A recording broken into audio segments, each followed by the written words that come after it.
사도행전 13장 42절로 52절까지 한 절 여러분 한 절 그렇게 읽습니다.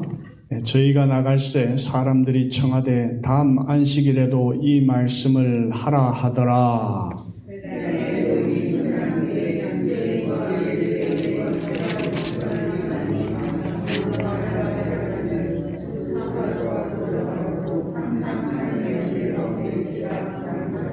그 다음 안식일에는 온 성이 거의 다 하나님의 말씀을 듣고자 하여 모이니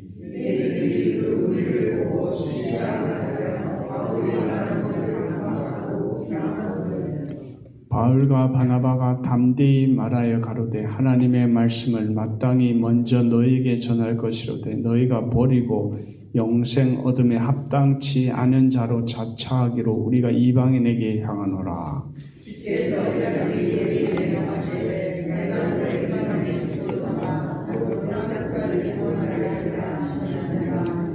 이방인들이 듣고 기뻐하여 하나님의 말씀을 찬송하며 영생을 주시기로 작정된 자는 다 믿더라.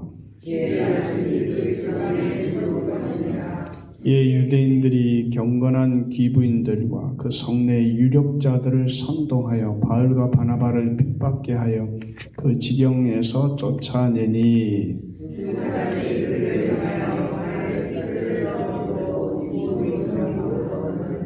52절 읽습니다. 시작. 제자들은 기쁨과 성령이 충만하니라. 아멘. 할렐루야. 오늘부터 17주, 16주에서 한 주 돼서 17주까지 신약성경의 반을 우리가 다룰 수 있습니다. 복음서는 제가 여러 번 강해 설교했기 때문에 사도행전과 더불어서 이 서신서를 우리가 함께 묵상하려고 합니다. 예를 들면 갈라디아서 같은 서신서는 6장까지 있는데 다 6장을 다 강의하지 못하고 중요한 한 2번 정도 설교를 하기도 하고 로마서 같은 경우는 3번 이렇게 하면서 에베소서 같은 경우도 한 3번 이렇게 하면서 우리가 함께 신약성경을 이렇게 살펴보려고 합니다. 상당히 어떻게 보면 오히려 구약성경보다 신약성경이 어려운 부분이 있습니다. 그렇지만 우리 성도들이 단단한 식물을 다 먹었기 때문에 충분히 이렇게 따라올 수 있겠다 싶어서 제가 서신서를 함께 나누려고 합니다. 여러분들 잘 따라오시기 바랍니다. 오늘은 굉장히 서론에 해당됩니다. 그래서 오늘은 너무 구체적으로 제가 말씀을 전하지 않고 큰 그림으로 그렇게 말씀을 전할까 합니다. 그래서 오늘 뒤에 보면 이게 오늘 읽었던 말씀의 여정입니다. 사도 바울이 선교 여행을 가는데 사도행전의 13장, 14장이 선교 1차 여행입니다. 그리고 15장은 예루살렘 회의가 있고 16장, 17장까지가 2차, 3차 여행을 가는 것입니다. 사도 바울이 30에 예수님이 탄생하신 후에 5년 후에 사도 바울이 났습니다. 그 예수님과 사도 바울하고 나이 차이가 거의 없습니다. 사도 바울은 이어서 60세 중반이 될 때까지 복음을 전합니다. 그 복음을 전한 내용이 여러분 다마섹 도상에서 예수님이 사도 바울을 택하시고 내가 크게 그것을 걸으시라 그렇게 얘기하지 않습니까? 예수님은 승천해서 올라가셨지만 전 세계를 다니면서 복음을 증거했고 신약성경의 2분의 1이 사도 바울이 쓴 서신서입니다. 신약성경에 27권의 성경이 있는데 그 중에 13권을 사도 바울이 썼습니다. 그만큼 그 사도 바울의 서신이 하나님의 말씀이 된 겁니다. 할렐루야. 하나님이 정말 쓰셔서 하나님이 이 사도 바울을 통해서 부활하신 후에 나머지 복음, 하나님의 그 그리스도의 고난을 내게 채우면서 복음을 써내려가는 지금도 오늘날도 성령을 통해서 여러분을 통해서 주님은 성령이 지금도 하나님의 복음을 써내려가는 줄 믿습니다. 이웃집의 사건을 통해서 또 내가 만난 사람을 통해서 하나님은 복음의 역사를 써내려갑니다. 그게 쓰여 있지 않을 뿐이지 하나님의 복음의 역사는 지금도 써져 내려가고 있는 줄 믿습니다. 그래서 사도 바울이 그렇게 복음을 증거하였습니다. 그 중에 처음으로 복음을 증거했는데 사도 바울이 14년 만에 처음으로 전도여행을 갑니다. 일일이 다 설명할 수 없고 갈라디아서를 읽어보면 잘 나옵니다. 내가 14년 후에 이렇게 있어요. 그러니까 사도 바울이 다메섹 도상에서 예수님을 만나죠. 그죠? 그리고 어디로 가냐면 아라비아 광야로 갑니다. 거기서 2년을 있어요. 그리고 예루살렘에 가지 않고 예루살렘에 잠깐 내려가서 사도들과 함께 교제를 한 후에 10년을 어디서 있었냐 하면 길르기아 지역에 있었습니다. 보면 길르기아라는 지역이 있습니다. 그리고 그 지역에 있으면서 전도를 했던 그 10년은 딱 한 줄 나옵니다. 성경에 길르기아, 시리아, 수리아 지역 이렇게 사도 바울이 있었다. 그러니까 예수님 만난 후에 사도 바울은 14년 동안 어떻게 선교했는지 전도했는지 이런 것들은 14년 동안 제대로 된 성경에 기록된 선교는 나오지 않습니다. 오늘 이 첫 번째 설교가 사도행전의 1차 선교 여행입니다. 그래서 오늘 준비된 동영상이 있는데 한번 동영상 볼까요? 이 지역을 사도 바울의 1차 전도 여행을 한 갈라디아서. 그 서신서가 제일 먼저 써졌던 것이 갈라디아서입니다. 왜냐하면 사도 바울의 선교여행을 처음으로 1차의 선교여행을 갔기 때문에 그 다음 가서 서신을 하는 것이 갈라디아서입니다. 그래서 오늘 여기 이 사람들은 전부 다 갈라디아 사람들. 무슨 사람? 그러니까 오늘 갈라디아 사람들이 어떤 사람들인지를 좀 보는 거예요. 그럼 오늘 여기서 오늘 읽었던 말씀은 비시디아 안디옥이라는 지역에 써 있었던 일입니다. 비시디아 안디옥. 그런데 수리아 안디옥도 있고 비시디아 안디옥도 있습니다.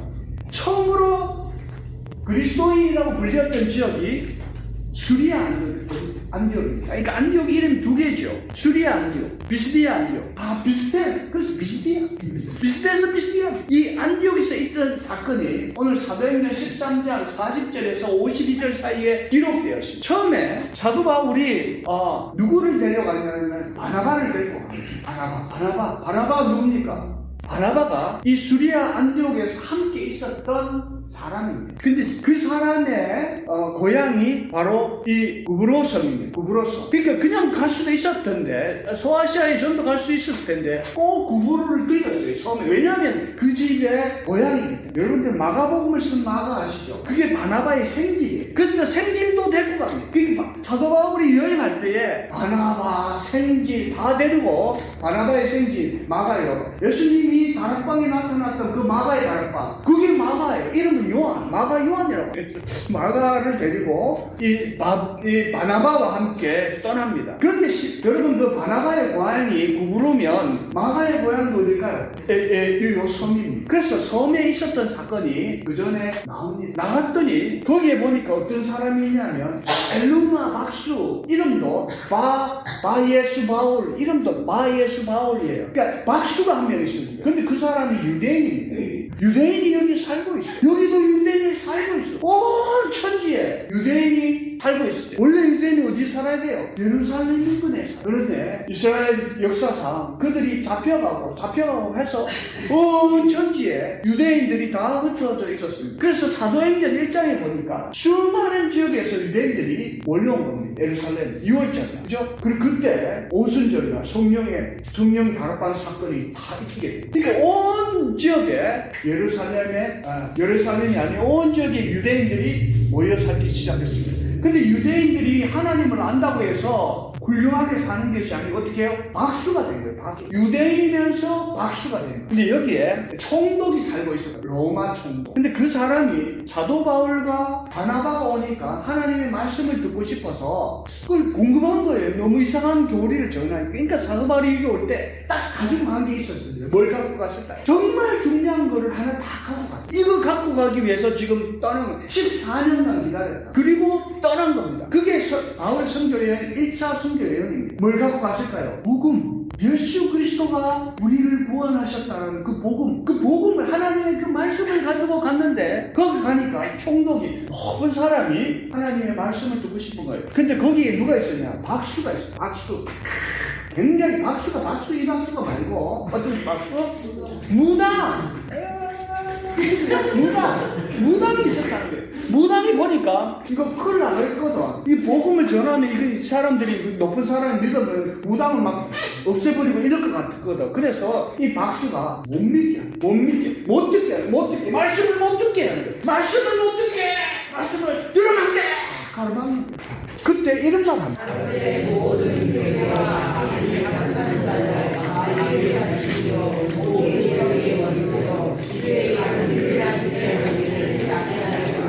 그냥 말씀을 못 듣게 하는 것들은 뭐야? 모든 계계와 악행이 가득한 마귀의 자식이요, 모든 이의 원수며 주의 복음을 듣지 못하게 하는 것들은 악한 계계와 악행이 가득한 마귀의 자식이요, 모든 의의 원수며 주의 바른 길을 굽게 하는 길을 그치지. 저주는 다 퍼고. 누가요? 사도 바울이 누구에게? 그 박수에게 퍼고. 그러면서 뭐라고 하냐면 하나님의 손이 네 위에 있으니 얼마 동안 네가 보지 못할, 그거 보지 못할, 그걸 보고 믿어. 할렐루야. 그걸 보고 누가 믿냐? 거기 높은 사람이 서기오 총독이야. 그래서 여기서 이렇게 갑니다. 버가에서 밤빌리아 버가 이곳 지역에서 아까 얘기했던 바나바의 생질 마가가 나 돌아갈래. 그래 돌아가. 그래서 관계가 좋을까요? 안 좋을까요? 같이 선교 여행 하기로 해놓고 같이 교회 생활 열심히 해놓고 나 싫다 안 갈란다. 나 교회 안 믿을란다. 그리고 떠났거든요. 그리고 선교 여행은 아주 굉장히 그 하나님의 말씀을 가지고 간 거예요. 그 말씀을 이게 사도 바울의 마음에는 하나님의 말씀밖에 없었어요. 이 말씀을 전해야 되겠다라는 마음밖에 없었다고요. 사랑하는 여러분 한번 보십시오. 우리 안에 말씀을 듣지 못하게 하는 모든 것들은 악한 자의 괴계입니다. 마귀의 자식이 하는 짓입니다. 내가 말씀을 들으려고 하는데 무슨 일 때문에 못 듣게 생기고 절망되고 말씀이 안 들려. 그건 전부 다 악한 자의 괴계. 주의 길을 굽게 하는 것이죠. 그럼 교회 안에서 제일 강력한 마귀의 방법이 있어요. 복음을 못 듣게 하고. 그래서 복음이 어떻게든 어그러지게 만들어요. 그냥 열심히 살고 착한 아이라면 복 받습니다. 복음 아니에요. 그렇게 된 거예요, 교회가. 그리고 축복. 우리 교회 축복받았어. 축복받았어. 이게 무슨 복음이에요? 그 악한 자의 괴계예요, 괴계. 하나님의 의를 어그러뜨립니다. 사도 바울은 지금 여기 그 복음을 들고 가는 거예요. 근데 그걸 못하게 하는 거예요. 그리고 비시디아 여기서 마가가 돌아가고, 여러분 그 마가는 베드로하고도 관계가 있습니다. 아까 돌아갔던 마가 생질, 바나바의 생질. 베드로의 그 유세비우스에 의하면 베드로의 통역관이 바로 마가였어요. 그 마가복음을 쓴 마가. 그러니까 베드로하고도 관련되고 그래서 사도 바울의 서신자 보면 내가 마가를 용서하여 이런 부분이 있어요. 나중에 용서만. 그러니까 이때 돌아간 걸로 나중에 기분이 안 좋았어요. 관계가 안 좋았어요. 그 대신 바나바는 자기의 생질이니까 손이 안으로 굽는다고 그죠? 그 비시디아 안독에 도착해서 거기에서 첫 설교를 합니다. 사도 바울이. 그 설교가 오늘 읽었던 말씀 전해야 합니다. 얼마나 설교를 멋지게 하냐면 제가 6번을 그 설교. 이보다 훌륭한 설교. 나의 설교에 이 기본이 되는 너무 훌륭한 설교를 했는데 그 설교가 무슨 설교였을까요? 아브라함부터 예수님까지 쭉 얘기해 주는 거예요. 아브라함부터 예수님. 그리고 마지막 한 번을 딱 얘기합니다. 한번 또 넘겨봅시다. 성경 말씀이 있어요. 한번 성경 말씀. 이게 마지막에 전한 설교의 클라이막스입니다. 그 비시디아 안독에서 전한 겁니다. 사도행 13장 36절 시작. 다윗은 당시에 하나님의 뜻을 쫓아 섬기다가 잠들어 그 조상들과 함께 묻혀 썩음을 당하였을 때 하나님의 살리시는 이는 썩음을 당하지 아니하느니 그러므로 형제들아 너희가 알 것은 이 사람을 힘입어 죄사함을 너희에게 전하는 것이며 모세의 율법으로 너희가 의롭다 하심을 얻지 못한 모든 일에도 이 사람을 힘입어 믿는 자마다 의롭다 하심을 얻는 것이니라. 할렐루야. 이 사람 누구예요? 예수 그리스도. 마지막에 이거 전한 거예요. 사람들이 뭐라고 그래요? 아니 왜 놀랐을까요? 이 말이죠. 우리는 다 알잖아. 우리는 맞습니다. 아멘 하잖아. 근데 거기 있는 비시디아 안디오, 비시디아 안도까지 이제 중간에 더 간다고, 이제 이고니오로 간다고요. 근데 여기에서 첫 설교를 하고 한 거예요. 사람들이 놀란 거예요. 처음 들어보고. 그동안 어떤 얘기만 들었어요? 모세 얘기도 들었고, 또 아브라함 얘기도 들었고, 또 이 이스라엘 사람들이, 유대인들이 아브라함 그러면 믿음의 조상, 최고 선지자는 이사야 선지자, 다윗 그러면 자기들의 왕, 그 시, 그렇게 다 알아요. 그 얘기를, 그 얘기를 다 하면서 마지막에 예수님 얘기를 한 겁니다. 이 사람으로 인해서 의로움을 얻고, 이 사람을 인하여 죄사함을 얻고, 다윗은 썩지만 하나님이 살리신, 부활케 하신 이 사람으로 인하여 너희가 썩지 않게 당한도다. 이 얘기는 그들에게 놀라운 얘기였어요. 그리고 했던 얘기가 오늘 42절 시작. 저희가 나갈새 사람들이 청하되 다음 안식일에도 이 말씀을 하라 하더라. 43절 있습니다. 시작. 패배한 후에 유대인과 유대에 입교한 경건한 사람들이 많이 바울과 바나바를 쫓으니 두 사도가 더불어 말하고 항상 하나님의 은혜 가운데 있으라 원하니라. 할렐루야. 누가 쫓았다고요? 누가 쫓았다고요? 그 설교를 한 후에 사람들이 바울 선생님, 사도한 목사님 다음 주 일요일에도 똑같은 말씀 해주세요. 그렇게 한 거예요. 근데 그때 누가 쫓았다고요? 유대인들. 또 누구? 그 사람 누굴까요? 유대인들은 알겠어요. 근데 경건한 유대에 입교한 경건한 자가 누굴까요? 근데 경건하잖아. 여기 경건하다고 얘기하고 있지만 누구 입장에서 경건한 거예요? 유대인들이 보기에는 유대교에 입교했으니까 경건한 거예요. 그렇지 않습니까? 유대인들이 보니까 유대교에 입교하는데 경건한 거예요. 이 사람은 경건하다. 왜냐면 유대교 자기 교회에 입교했기 때문에. 여러분 큰 교회는 좋은 교회잖아. 자기 입장에서. 우리 교회는 또 우리 교회 오면 다 우리 교회 좋다 그러잖아요. 누구 입장에서? 우리 입장에서 좋은 거죠.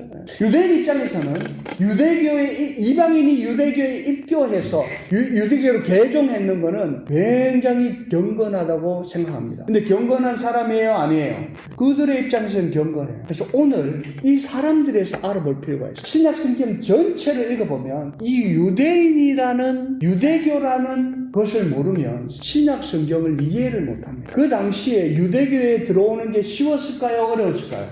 어려웠을까요? 쉬웠어요? 왜요? 아니에요. 할례를 받아요. 그 당시에 이방인들이 유대인들을 가장 조롱했던 게 뭔지 아십니까? 할례예요, 할례. 야, 저 할례하는 희한한 족속들이다. 그리고 그 당시에 이방인들이 예수를 모르고 하나님을 모르는 여호와 하나님을 모르는 사람들이 유대인들 보면 되게 신기했어요. 왜냐하면 신을 섬기는데 형상이 있어요, 없어요? 모든 신은 형상이 있어요. 그 당시에 모든 신들은 형상이 있었어요. 근데 형상이 없는 거예요. 그 당시에 사람들이 이렇게 생각했어요. 점성술이라는 게 발전됐는데 신이 있는데 신이 어디에? 저 별에 거하거나 저게 신이라고 생각했어요. 그래서 그 신을 기쁘게 하기 위해서 뭘 합니까? 마술을, 매직을 하는 거예요. 매직을 하면 신이 기뻐한다고 생각했어요. 그러면서 다양한 신들이 막 생겨나기 시작했습니다. 그리고 그 당시에 헬라 철학이 유행해서 굉장히 철학자들이 그 당시에 많이 있었습니다. 왜냐하면 그 당시에는 로마 사람들이 전 세계를 지배했기 때문에 로마 사람들이 여러분 그 아우구스투스 옥타비누스라는 사람이 로마를 건국을 합니다. 근데 이 당시에 막 호적을 하라 그래요. 왜냐하면 그때 예수님이 탄생한 거예요. 그 로마 황제 밑에서. 그 로마 황제들이 했던 것이 전 세계를 통일하는데 파키스탄까지 통일해버리고 저쪽에 서쪽으로는 거의 유럽까지 통일을 해버립니다. 그래서 로마 사람들이 뭘 했냐면 전쟁을 해서 제일 먼저 했던 것이 뭡니까? 도로를 닦아. 그래서 지금도 이탈리 로마에 가면 도로가 어떻게 되는데 자갈이 막 박혀있어요. 자갈이. 그냥 아스팔트로 되는 게 아니고 옛날에 그 자갈들이 막 박혀있는데 큰 돌덩이들이 막 쿡쿡 박혀있어서 울퉁불퉁합니다. 아주 매끄럽지가 않아요. 근데 그 도로가 굉장히 튼튼했어요. 그래서 도로를 통해서 뭐 합니까? 군수 물자가 막 수송되는 거예요. 또가 뭐가 됩니까? 수많은 철학 사상들이 막 막 방랑자 철학자들이 막 온 세계로 돌아다니기 시작합니다. 그러니까 막 아주 혼합주의, 막 이상한 혼합주의, 이상한 막 점성술, 막 말할 수 없는 이단들이 막 성행하기 시작했던 때가 사도 바울 때, 예수님 그때. 그리고 그들에게는 숙명론적인 그런 생각들을 갖고 있었어요. 아, 나는 숙명적으로 이렇게 될 것 같아. 그래서 그 당시 사회적 분위기가 굉장히 우월했습니다. 숙명적으로 나는 이렇게 살 거야. 아주 그냥 시니컬하고 숙명적으로. 아, 그래서 난 내 운명은 저 별들에게 달려있어. 저 별들을 바라봐. 막 이런 삶을 살았던 시대가 바로 예수님 시대에, 예수님 돌아가시고 시대에, 그 시대에 사도 바울이 선교여행을 할 때였습니다. 그때 유대인들이 그러한 삶을 그 지역에서 살아가고 있습니다. 여러분 한번 신기한 게 보십시오. 유대인들이 제일 소중히 여기했던 것이 무엇입니까? 율법하고 성전입니다. 그런데 율법하고 성전인데 율법은 지금도 갖고 있어요. 아주 소중히 여깁니다. 율법 중에 가장 소중히 여기는 게 뭡니까? 모세오경. 모세오경을 달달달 배웠어요. 그죠? 예. 신명기 11장 16장 이런 거 보면 쉐마 이스라엘아 들으라 하면서 아침 저녁으로 읽었어요. 그러니까 레위기, 민수기, 신명기, 창세기 이런 것들 줄줄줄 외웠다고요. 그들이 그만큼 소중히 여겼고 우리만 구원을 받는다고 생각했어요. 다른 사람은. 왜냐면 우리 조상이 핏줄 자체가 우리 아브라함이야. 나는 핏줄이 아브라함이야. 근데 이게 갈라디아서 보면 그 핏줄 얘기를 합니다. 네 아브라함도 믿음으로 말미암아서 구원을 얻은 거지 율법이 아니다. 네 조상도, 내 조상도 아브라함이 될 수 있다. 이렇게 얘기합니다. 그게 갈라디아서에 나와요. 그러니까 뭐라고 얘기하냐면 유대인들은 굉장한 자부심을 갖고 있었습니다. 일단 율법이 나였고, 그 막 옷술을 막 늘어뜨리고, 그리고 또 이렇게 귀 이런 것도 이렇게 막 여기에 서리춤에 띠도 띄는데 거기에는 막 성경 말씀도 넣어 다니고 막 이러면서 굉장히 자부심을 가지게 되었습니다. 또 랍비는 지금도 그렇게 하고 있죠, 그죠? 그 두 번째는 성전입니다. 그래서 그 유세비우스 책을 읽어보니까 그들의 최고의 자존심이 뭐냐면 성전 가까이 사는 거. 성전 가까이 살면 복 받는다고. 근데 지금 이 사람들이 성전 가까이 살아요, 안 살아요? 비시디아, 다시 애니메이션. 비시디아 안디옥에 가니까 사람들이 성전하고 멀어져 있어요, 가까이 있어요? 예, 성전하고 멀어져 있습니다. 왜 그랬을까요? 그들은 이미 다 흩어져 살고 있었습니다. 언제부터? 구티 페르시아, 바벨론부터 다 온 세계가 흩어져 있습니다. 여러분 지금 뉴욕에 가면, 여러분 지금 예루살렘 근처에 지금의 유대인들이 예루살렘 근처에 살고 있지 않습니까? 그 인구가 300만밖에 안 됩니다. 그런데 뉴욕에는 유대인들이 더 많아요. 뉴욕에 지금. 예. 그리고 신기하게도 그 당시에 이 예루살렘 주변에 사는 사람보다 온 세계에 흩어져 있는 사람들이 훨씬 더 많았습니다. 그래서 오늘 여기에 비시디아 안디옥에 있는 이 사람은 유대인이었습니다. 근데 그들은 성전 대신 어디에 있었습니까? 어디에서 모였어요? 어디에서? 회당에서. 성전의 제사는 하지 못합니다. 그래서 우리가 여기서 우리의 이 예배는 회당 예배하고 굉장히 많이 달라 있습니다. 그래서 예수님이 회당에 가서 말씀을 전하죠. 복음을 전하죠. 오늘 사도 바울도 회당에 가서 말씀을 전합니다. 누구를 위해서? 누구를 위해서? 유대인을 위해서. 그러니까 유대인이 온 세상에 흩어져 있었기 때문에 이 말을 알아들어요.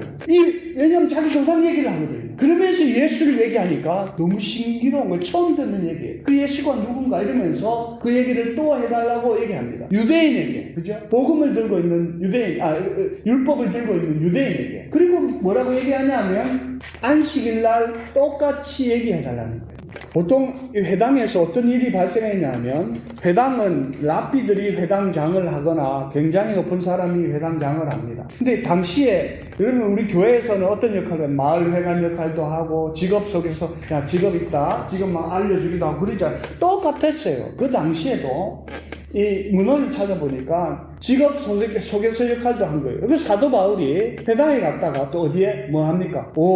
텐트 만드는 일을 또 이렇게 잡기도 하고, 거기서 또 회당의 예배도 드리기도 하고, 율법을 가르치고 말씀을 가르치는 일도 했습니다. 회당이 열리면 거기서 많은 사람들이 모입니다. 모여서 이사야 선지서나 모세 오경 중에 하나를 읽게 됩니다. 뒤에 두루마리가 있어서 두루마리를 갖고 오라 그러면 사환이 있는데, 사환이 이제 이게 가톨릭의 이제 기원이 됐어요. 왜 젊은 신부들이 왜 아이들 뭐 사환이 있지 않습니까? 그 사환의 이름이 히브리 말로 타자네라고 하는데 그 타잔 여기 성경 갖고 와 그러면 갖고 온다고 그걸 랍비가 읽어요. 읽고 난 다음에 뭘 하냐면 이 말씀을 해석하거나 적용하거나 또 내 마음에 큰 감동이 있는 사람은 나와서 스위치해도 된다 이렇게 얘기해요. 그때 누가 손을 듭니까? 저요 누가 사도 바울 저요 그래서 나가서 했던 얘기가 이 말씀이에요. 예수님이 해당에 가서 어떻게 복음을 전했습니까? 똑같았어요.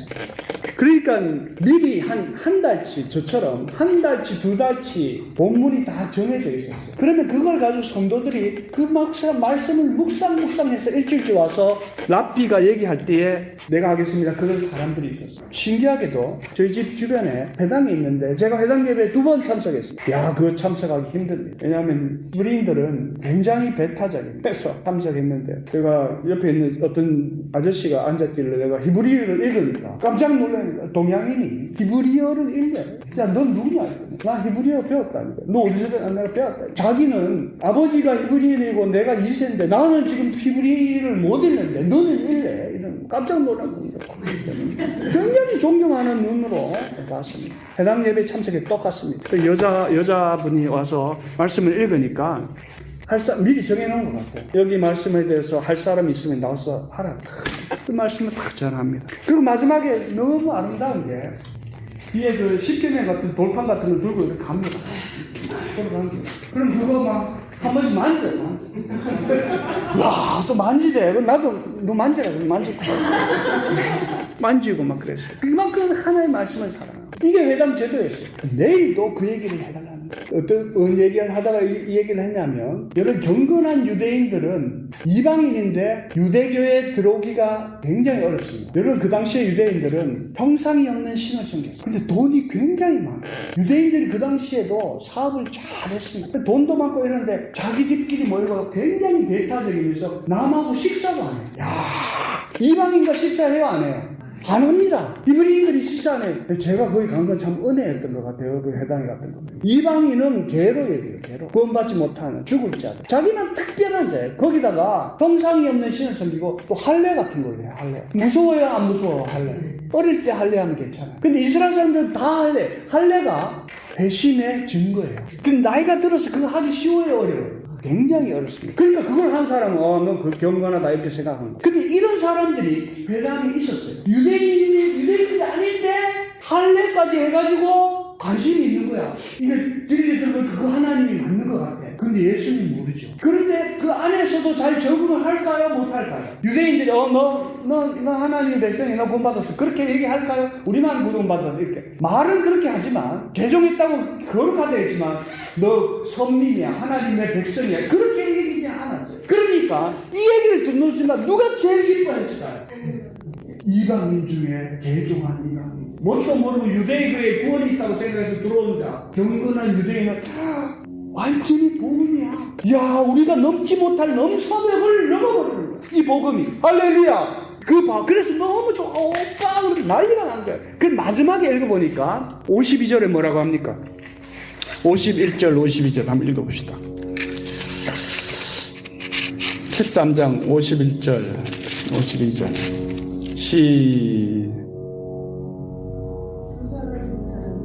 아니야, 이제 가면서부터 잡자. 자, 48절 시작. 이방인들이 듣고 기뻐하여 하나님의 말씀을 찬송하여 영생을 주시기로 작정된 자는 다 믿더라. 근데 여기 이방인들 몰렸는데, 그러니까 이방인들이 더 기뻐하는 거예요. 유대인들은 기뻐해야 안 기뻐해요? 이거 뭐야? 우리만 구원받아야 되는데? 이거 뭐야? 이거 핏줄 자체가 좋아야 되는데, 아브라함 자손이어야 되는데, 이거 할례 해야 되는데, 이건 뭐지? 이건 이러면 안 되는데, 우리의 특권이 사라집니다. 그런데 경건한 유대인이나 칭한 이방인들, 그리고 또 그 다음날은 온 동네 이방인 다 모였어요. 왜냐하면 복음의 소식을 들었거든요. 썩 먹지 않을 자를 만드시고 의로움, 그 사람으로 의롭다함을 얻고 그 사람으로 인해서 구원함을 얻는다라는 그 말씀이 선포되었을 때 이방인들이 와서 기뻐하며 하나님의 말씀을 누린 것입니다. 이 말씀을 한번 보십시오. 교회의 문턱을 생각해봐요. 교회의 문턱. 교회에 오면 뭐 해야 되고 뭐 해야 되고 뭐 해야 된다. 경건한 유대인들이 그랬어요. 율법 요거 지켜야 되고 요거 해야 된다. 요거 해야 된다. 근데 오늘 사도 바울이 뭐라고 하냐면 처음에 설교한 후에 뭐라고 합니까? 2절인가요? 3절. 2절 3절을 한번 읽어봅시다. 2절 3절. 42절 43절. 자, 시작.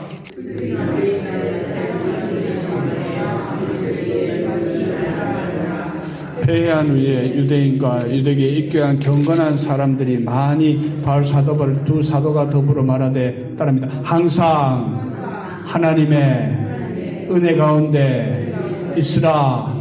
고난이 항상 하나님의 은혜 가운데 있으라. 고난이. 네가 교회에 오고 교회에 와서 무엇을 해야 되고 무슨 조건이 있고 무슨 이유가 있고 넘어야 될 산이 있고 이것이 우리를 구원하는 것이 아니고 항상 은혜 가운데 있는 것. 어떤 은혜? 예수의 은혜. 그 은혜 가운데 있는 것만이 우리를 살게 한다. 그래서 갈라디아서 보면 이거 갈라디아 사람에게 했다는 얘기 아니에요. 전부 다 은혜 얘기입니다. 은혜 얘기. 율법과 할례가 그렇기 때문에 그 얘기가 계속해서 갈라디아서에 나오게 되는 것입니다. 저는 교회가 문턱이 계속 낮아져야 된다고 생각합니다. 계속 조건이 있으면 안 됩니다. 교회에 오는 조건이 1도 있으면 안 됩니다. 어떤 교회 가면 어떤 보이지 않는 조건이 있어요. 이 정도 돼야 되고. 그러니까 교회에 보이지 않는 조건, 그 조건이 복음을 가로막습니다. 항상 교회 문을 최대한 낮춰야 돼요. 조건도 없어야 되고 필요도 없어야 돼요. 오직 은혜로 예배드리고 오직 은혜로 모인 사람들이 조건이 은혜로. 은혜를 언제 깨달을까요? 은혜가 주어졌을 때 그 대가가 얼마나 큰지 알 때에 은혜를 깨닫습니다.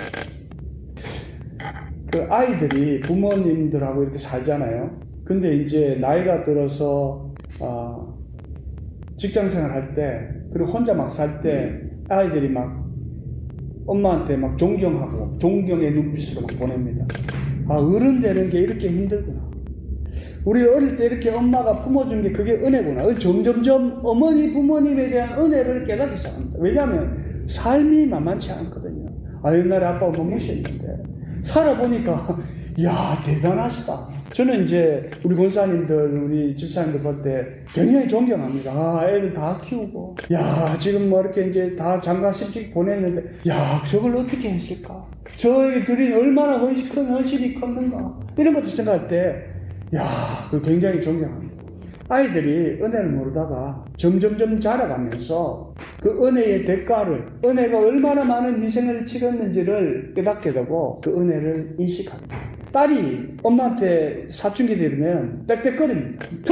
눈 막 후리고 막 지금 먹이주고 살려주고 냉장고에 지 맘대로 꺼내 먹으면서 엄마한테 눈을 흘리고 막 그럽니다. 근데 아이들이 아기를 놓을 때 그때 엄마가 나를 통해서 치른 희생이 얼마나 큰지를 알고 엄마의 은혜를 알게 됩니다. 엄마가 돌아가실 때 엄마를 보고 자식들이 깨닫게 엄마의 모든 인생이 나에게 희생했다는 걸 알고 가슴을 치고 후회합니다. 엄마 앞에 회개합니다. 할렐루야.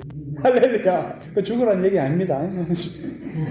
그러니까 자식들이 희생이 얼마나 컸는지를 깨달았을 때 은혜를 안다. 오늘 사도 바울이 여러분 그 할례를 행할 때 성기를 잘라야 됩니다. 성일이 얼마나 수치스럽고 부끄럽고 남들이 다 욕하고 그런데 그걸 해야지만 구원받는다 하니까 유대교에 들어올 수 있다 그걸 하는 거예요. 근데 사도 바울이 그런 얘기를 합니다. 너희는 은혜 안에 가라. 그럼 끝나는 거예요. 그리스도의 은혜 안에 아무것도 필요 없다. 우리가 하는 모든 헌신과 조건들은 은혜의 반응입니다. 헌금도 은혜의 반응에서 하는 거죠. 조건으로 하는 게 아니지 않습니까? 이거 해라 저거 해라 그러지 않아요. 아무도 그런 사람은 없어요. 헌금에 대해서 그냥 은혜에 대해서는 그 크신 하나님의 사랑, 그 크신 하나님의 사랑 말로 다 형용 못하네. 저 높고 높은 먼 넘어 이 낮고 낮은 땅이 죄범한 영혼 구하려 아들 보내사 화목제로 삼으시니 죄 용서하셔. 하나님 크신 사랑은 하나님 크신 사랑은 형용다 못하며 영원히 변치 않는 성도여 찬양하래. 조건이 없습니다. 그 은혜 아래 걸으면서 주의 말씀의 복음을 전해주세요. 사랑하는 여러분, 끝도 없죠. 말씀을 전하려면 끝도 없죠. 이 사도 바울이 갖고 간 게 있습니다. 그 복음입니다. 복음을 가로막는 자는 전부 다 사단입니다. 복음을 듣지 못하게 하는 모든 것들도 마귀의 자식입니다. 그건 뿌리치고 나라 뿌리치고 어디로 와야 돼요? 교회에 와야지. 교회 말씀 들으러 말씀 들으러 오시고 또 그러면서 그 복음을 전해주면서 뭐라고 얘기합니까? 이것은 너희가 얻을 은혜라. 이건 제 말입니다. 그래 하면서 은혜를 준. 그래서 뭐라 합니까? 은혜 아래 가라. 누구에게? 유대인.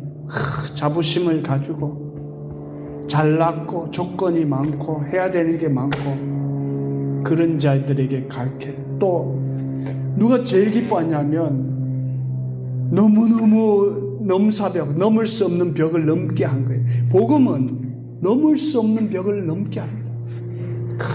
위대합니다. 신분도, 학벌도, 재산도 절대 조건이 될 수 없어요. 내 자란 환경도, 아이고 나는 못났습니다. 그런 소리 하지 마. 그건 복음을 무시하는 거예요. 여러분, 그 경건한 자라고 칭하여지는 이방인들이 유대교에 들어가기 위해서 얼마나 노력했겠어요. 그런데도 구원의 은혜 가운데 들어올 수 없으면 자기들도 알고 있었어요. 그게 자유함을 주는 거예요. 그러면서 갈라디아서는 뭐라 합니까? 이 갈라디아서가 그 사람들에게 변하는 서신서입니다. 너희는 다시는 종의 멍에를 매지 말라. 꽉꽉 묶고 있어서 나는 안 돼. 나는 안 될 자야. 나는 다시는 그 종의 멍에를 매지 말라. 뭐 해야 되고 이래 해야 되고 그러지 말라. 하나님을 붙들고 그 은혜에 반응해서 하는 건 괜찮지만 조건이 없는 사랑으로 주신 은혜를 믿고 그 은혜에 가시는 복된 여러분 되시길 원합니다. 말씀을 들은 것은 기도하기 위한 것입니다. 이 시간 내 안에 사로잡고 있는 어떤 부담감, 은혜가 아닌 다른 걸로 인해서 내가 하나님 복음 안에 들어가지 못하는 것 주님 다 내려놓고 이 시간 주여 예수 그리스도의 은혜 안에 복음 안에 가겠습니다. 말씀을 막는 모든 것들을 주여 제거하시고 주여 은혜 안에서 승리하며 기뻐하는 우리 믿음 생활이 되게 하여 주시옵소서. 합심해서 기도로 나갑니다. 기도합니다.